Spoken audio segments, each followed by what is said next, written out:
Dog stock time. I'm going stock down on Brock Bowers, man. That guy sucks. I'm going stock up on this Georgia-Bama rivalry. I think we can really call this thing a rivalry now. Georgia's had a lot of murky rivals in the SEC through the years, just depending on which part of the state you live in.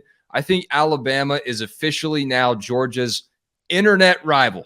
You have South Carolina if you're on the east part of the state. You got Florida if you're down south. You got Auburn if you're out on the western side. If you're in Columbus, Alabama is over all of them. They are the overarching rival for Georgia right now on the internet, and I tweeted about it a few days ago.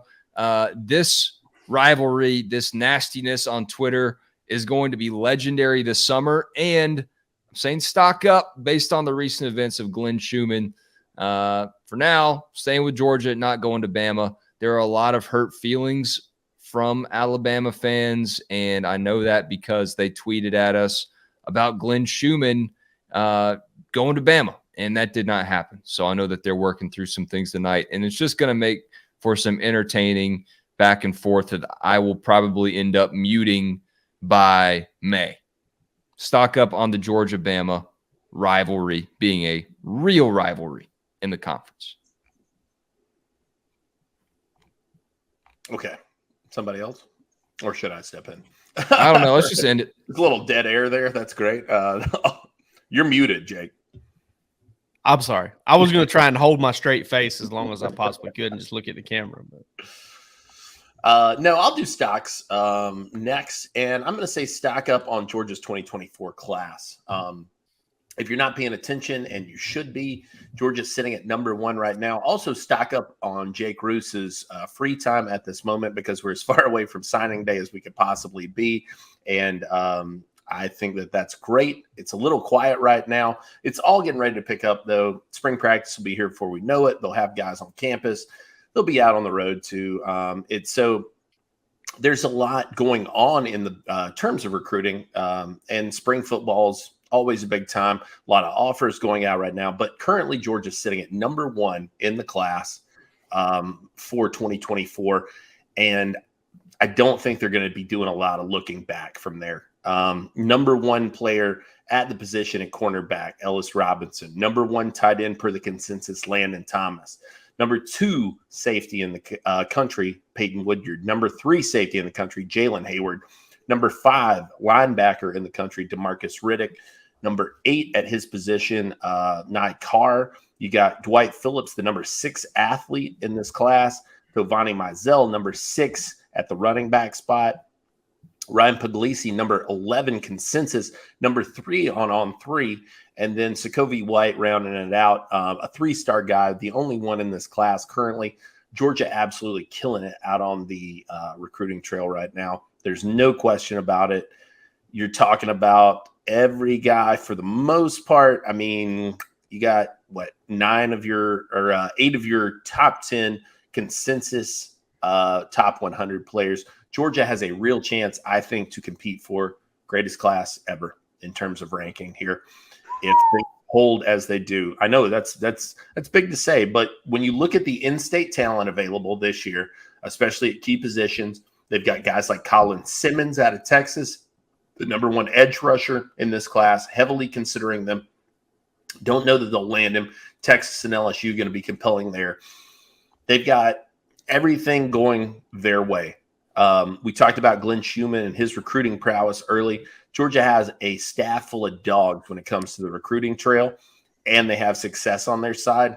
It's meshing together. I think 2024 is going to be, at worst, if it's not the record-setting class, I think it will be Kirby Smart's best class in terms of ranked talent.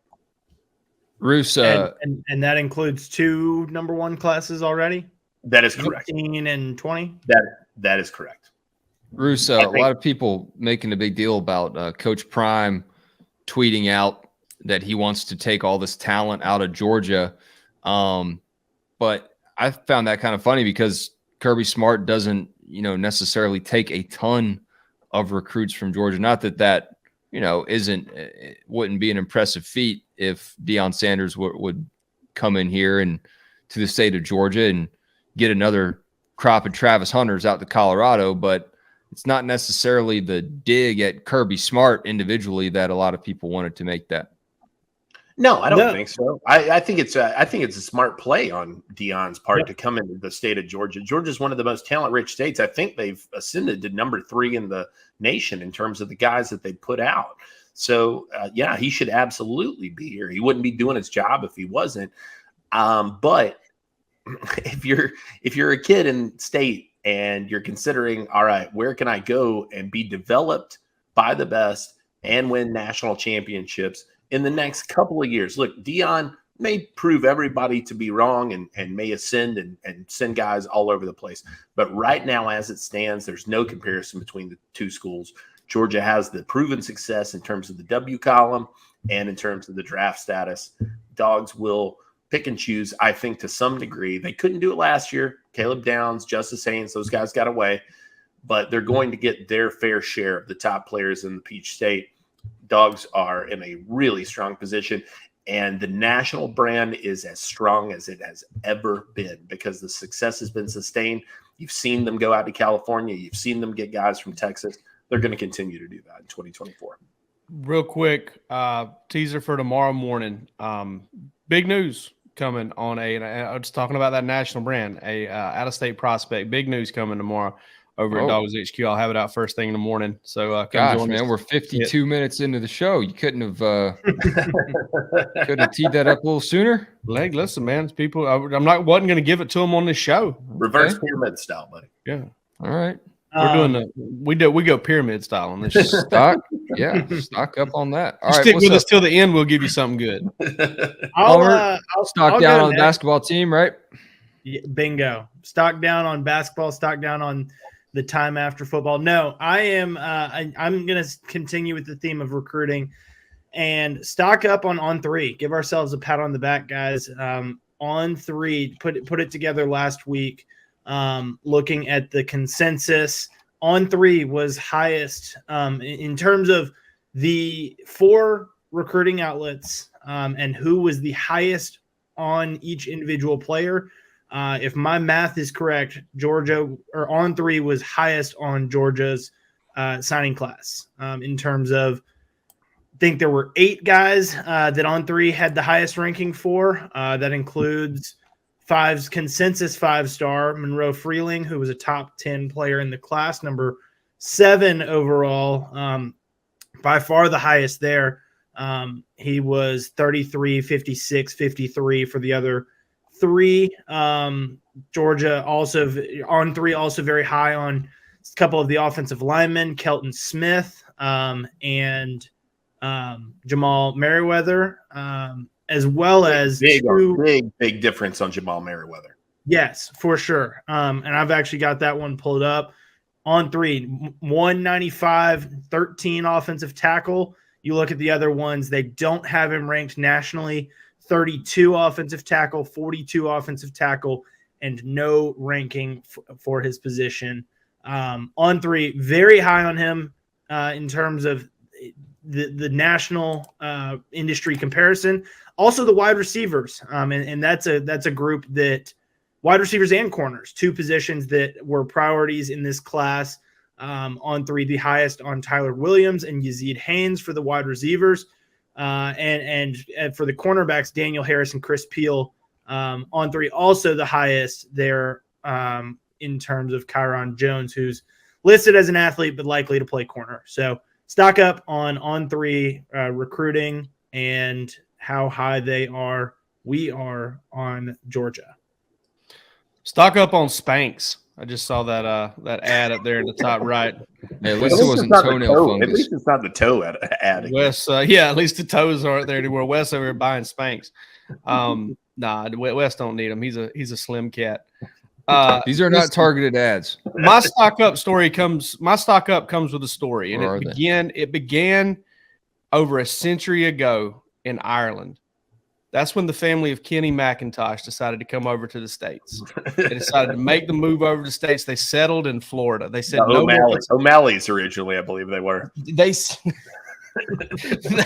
said no more potato farming for us. We are living where it's warm and Kenny McIntosh created a name for himself in the state of Florida. Okay. And then Georgia comes calling, and he goes to Georgia. And he has a good career, 1,333 total yards as a senior, helping Georgia go 15-0 and win a national championship. Kenny McIntosh participated in the Senior Bowl, and he was asked after the Senior Bowl yesterday by some gentleman that didn't really want to hear his explanation, I don't think, for why he did. He kind of appreciate you. But he asked him, why did you choose Georgia over Florida? And Kenny McIntosh said, quote, man, I wanted to win.